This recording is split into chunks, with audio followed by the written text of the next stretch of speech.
Today we are going to see something very interesting. Before we start for today's topic, I would like to ask you a simple thing. Do you know how to solve this particular equation? And I know most of you will say, yes sir. It is 3x is equal to 17 minus 2.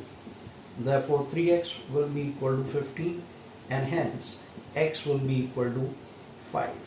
I hope you all have done this in a lower standard and you recall it very perfectly. After recalling the topic of linear equations, today we are going to see something further into the equations. Now suppose if I give you an equation which is having degree 2.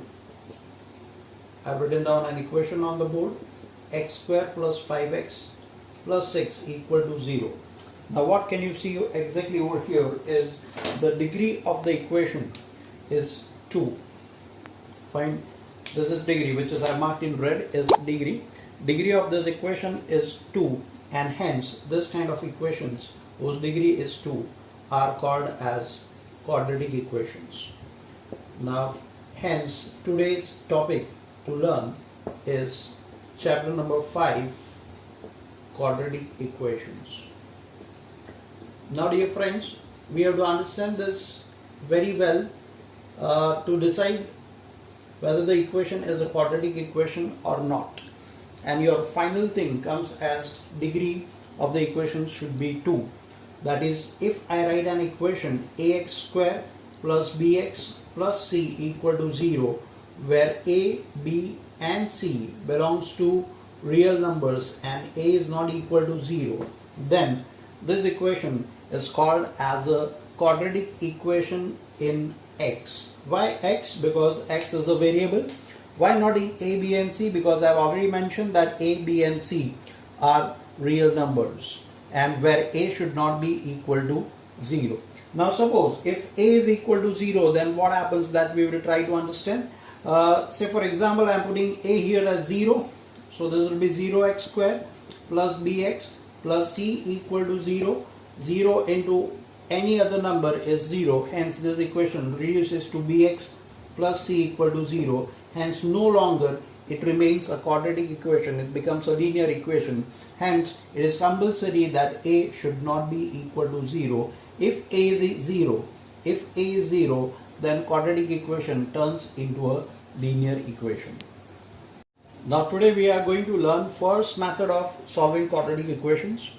First method is called as a factorization method, and this method is related to your factorization in grade 9, grade 8, where you did out the quadratic splitting up the middle term. I just recall that particular thing. I am taking one equation, x square plus 5x plus 6 equal to 0. This is my first equation which I am going to solve. If you remember, we used to split up the middle term such that the sum should be equal to the middle term and product should be equal to a into c. Let us see what will happen in this equation. X square plus 3x plus 2x plus 6 equal to 0. You can just check it out. 3 plus 2 is 5 and 3 2s are 6. Hence we have split it up the middle term as x square plus 3x plus 2x plus 6 equal to 0.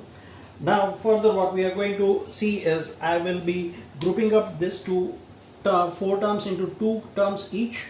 You can see what I have done. I have taken first 2 terms as x square plus 3x. From that I can take out x as a common, x plus 3, and second thing 2 into x plus 3 equal to 0. Now if you observe this perfectly, you will able to see this x plus 3 being a common term. I can take out x plus 3 common, and here x plus 3 into x plus 2 equal to 0. Now question arises, sir, further how to solve it. Now let me remind you that if product of two numbers is equal to 0, that is a into b equal to 0, then at least one of the number, that is either a is equal to 0 or b is equal to 0, or sometimes a and b both can be equal to 0. But right now minimum this condition prevails, that if product of two numbers is 0, then either first number is 0 or second number is 0. Now using that particular property, here this consider this as a, this as b. So what will happen? X plus 3 equal to 0 or x plus 2 equal to 0. Hence x is equal to negative 3 or x is equal to negative 2. This is your answer for this equation. Now what is the speciality of this equation? If you see, this equation is exactly in the form of ax square plus bx plus c. Neither of a, b or c is 0. Hence, whenever you have such kind of equation, you will have two different roots possibly. These are answers or the solution of the equation are also often called as roots. So I can call this as roots of given equation. Roots of the given equations are negative 3 and negative 2. Roots are the other words for the solution.